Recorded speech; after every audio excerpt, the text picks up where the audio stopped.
Ini adalah Inventure Insight khusus. Secara khusus kami akan memberikan laporan mendalam secara serial tentang gonjang-ganjing social commerce dan dampaknya kepada ekonomi dan masyarakat Indonesia. Welcome to Inventure Insight. Setelah TikTok Shop disuntik mati, what's next? Terdampak larangan. Keputusan pemerintah lewat Permendag nomor 31 tahun 2023 tentang perizinan berusaha, periklanan, pembinaan dan pengawasan pelaku usaha dalam perdagangan melalui sistem elektronik yang diundangkan pada 26 September 2023 telah jatuh. Tentu saja keputusan ini menimbulkan banyak dampak. Jika sebelumnya keberadaan TikTok Shop dianggap membahayakan UMKM lokal, khususnya mereka yang belum menyentuh pasar digital, pelarangan platform ini ternyata juga mendatangkan dampak besar bagi pihak lain. Siapa yang terdampak? Pertama, seller. Tidak bisa dipungkiri kalau saat ini platform digital seperti e-commerce menjadi ladang bisnis yang menjanjikan bagi UMKM lokal. TikTok Shop yang baru hadir di Indonesia sejak 2021 telah menjadi rumah baru bagi para penjual, baik itu UMKM maupun seller skala besar. Dari data yang disampaikan juru bicara TikTok Indonesia, setidaknya ada 6 juta penjual di TikTok Shop hingga Permendag nomor 31 tahun 2023 lahir. Kedua, afiliator yang juga terdampak ketika TikTok Shop benar-benar ditutup adalah afiliator. Affiliate sendiri merupakan pekerjaan yang banyak diminati orang-orang saat ini. Pasalnya, mereka hanya perlu mempromosikan barang melalui tautan afiliasi atau link. Lalu mereka akan mendapatkan komisi dari barang yang berhasil mereka jual. TikTok sendiri memberikan penghasilan TikTok affiliate sebesar 10% komisi dari setiap penjualan produk. Semakin besar nilai produk yang berhasil terjual, maka semakin besar juga komisi yang didapat pengguna. Jumlah para pengguna yang menjadi afiliator sudah mencapai 7 juta.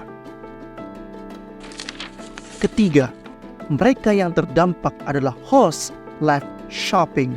Di samping dua elemen di atas, salah satu hal yang menarik dari TikTok Shop adalah adanya fitur live streaming yang menghadirkan peluang pekerjaan, yaitu menjadi host streaming. Berjualan sambil live di TikTok memang sudah menjadi tren belakangan ini, bahkan merembet ke platform e-commerce lainnya. Dan hasilnya tak sedikit UMKM yang terbantu lewat penerapan strategi ini.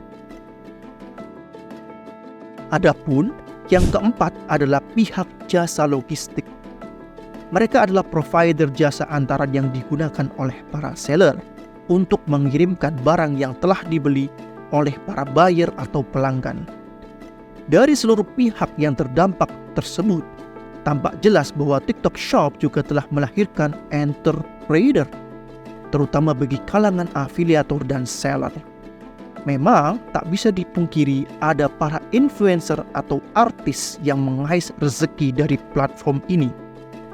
Akan tetapi, jumlah UMKM atau rakyat jelata yang menerima manfaatnya jauh lebih banyak, termasuk pihak-pihak yang mempertemukan content creator dengan UMKM dengan memberikan kursus live shopping.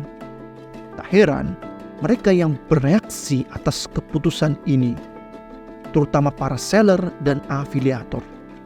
Bahkan reaksi keras telah datang dari pebisnis logistik.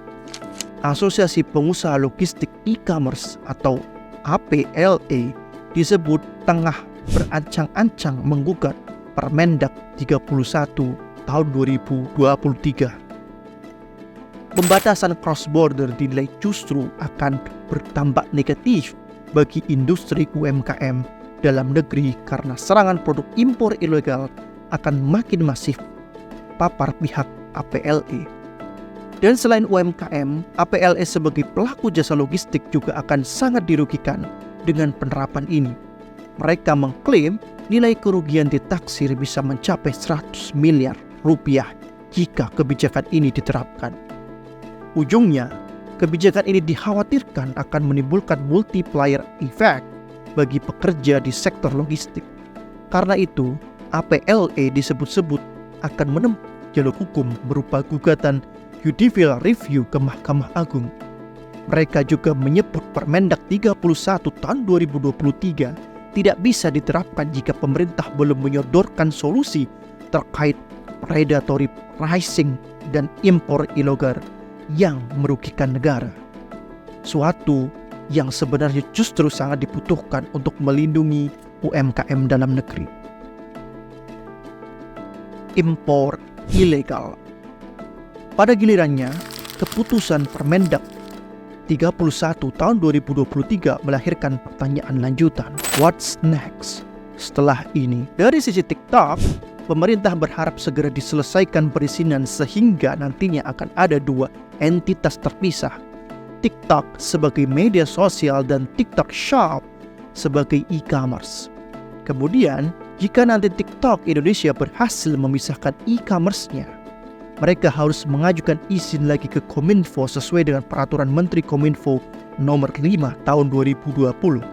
Sebab, kalau tidak mendaftar berarti TikTok e-commerce-nya tidak ada, tidak boleh beroperasi. Jelas Usman Kansong, Direktur Jenderal Informasi dan Komunikasi Publik Kementerian Komunikasi dan Informatika. Biarlah itu urusan TikTok. Yang mendesak untuk dilakukan adalah menjawab premis dasar lahirnya putusan ini, yakni melindungi kepentingan UMKM. Apakah benar Permendak 31 tahun 2023 akan sepenuhnya melindungi UMKM? Asosiasi UMKM Indonesia atau Akumindo meminta pemerintah mengatasi serbuan produk impor yang dijual online di marketplace dibandingkan melarang social commerce seperti TikTok Shop. Sekretaris Jenderal Akumindo, Edi Misero, mengatakan penutupan TikTok Shop bukanlah solusi, malah bisa mematikan UMKM lokal yang berjualan di platform ini. Menurutnya, akar masalah dari semuanya adalah gempuran produk impor. Kemudian, kalaupun TikTok Shop dimatikan, kalangan UMKM yang sudah terbiasa dengan dunia e-commerce pasti akan mencari jalan. Menurutnya, TikTok Shop bukanlah satu-satunya platform digital bagi UMKM yang memasarkan produknya. Kalau TikTok Shop sebagai pasarnya ditutup, kita cari pasar lain. Ada e-commerce lain, katanya. Tapi selama akar persoalan utama, yakni banjirnya produk impor tidak tertangani dengan baik, maka UMKM tetap tidak terlindungi. Inilah tugas pemerintah, lebih ketat lagi mengawasi peredaran produk impor, terlebih yang ilegal yang masuk dan diperjualbelikan di tanah air. Sejauh ini, pemerintah sendiri tegas melarang penjualan atas produk impor atau cross border dengan harga di bawah $100 di toko online Indonesia. Juga menyatakan akan segera menyusun daftar positif barang dari luar negeri yang boleh masuk ke Indonesia melalui e-commerce dan larangan penguasaan data oleh e-commerce. Lebih lanjut, Permendak nomor 31 tahun 2023 juga mengatur terkait e-commerce yang harus mengawasi, mencegah, dan menanggulangi segala bentuk praktik persaingan usaha yang tidak sehat ataupun manipulasi harga. Hal ini disebut-sebut sebagai cara pemerintah memberantas predatory pricing di dalam e-commerce. Diketahui, predatory pricing adalah praktik penjualan barang yang jauh di bawah harga modal. Sepintas, larangan ini tampak melindungi UMKM, terutama untuk produk cross-border. Tapi disinilah letak tantangannya.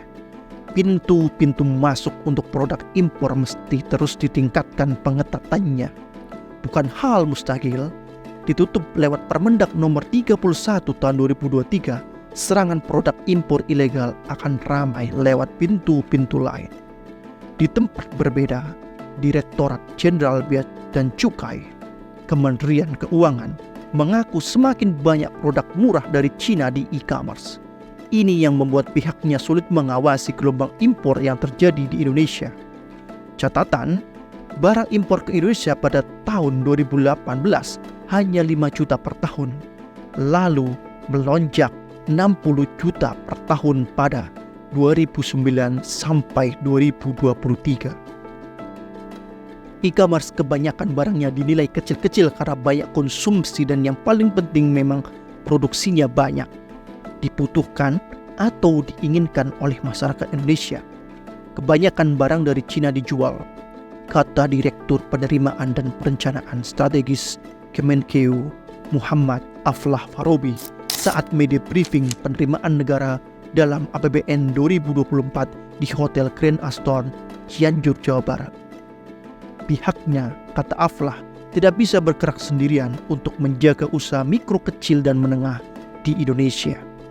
Kementerian atau lembaga terkait perlu menerbitkan aturan larangan khusus agar tugas menjaga gerbang negara bisa lebih maksimal. Larangan pembatasan impor disebut bukan wilayahnya.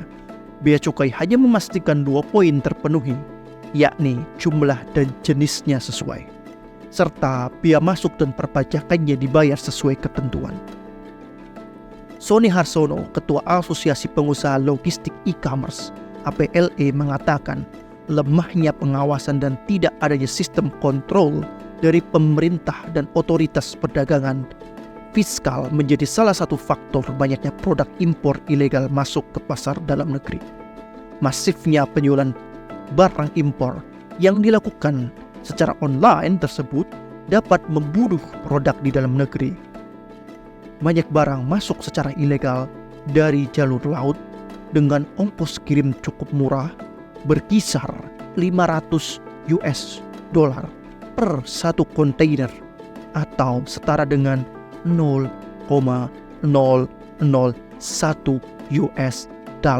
per barang. Padahal jika penggunaan jalur resmi dikenakan ongkos kirim mencapai 5 sampai 8 per kilogram $, tutur Sony. Nah, ini artinya keluarnya Permendak nomor 31 tahun 2023 memang tidak bisa berdiri sendiri jika ingin melindungi UMKM. Memisahkan social commerce serta e-commerce dalam konteks TikTok dan TikTok Shop hanyalah satu langkah penertiban. Bagi UMKM yang lincah, mereka akan beralih ke platform commerce lain. Bagi yang kurang lincah, jika ingin ditolong, mereka harus benar-benar dibantu mendigitalisasi praktik bisnisnya. Tapi untuk persoalan perlindungan dari serangan impor ilegal, seluruh instansi berwenang di pemerintah harus betul-betul bersinergi. Jika tidak, Permendak nomor 31 tahun 2023 tampak hanya memisahkan social commerce serta e-commerce belaka. Bagaimana menurut pendapat Anda?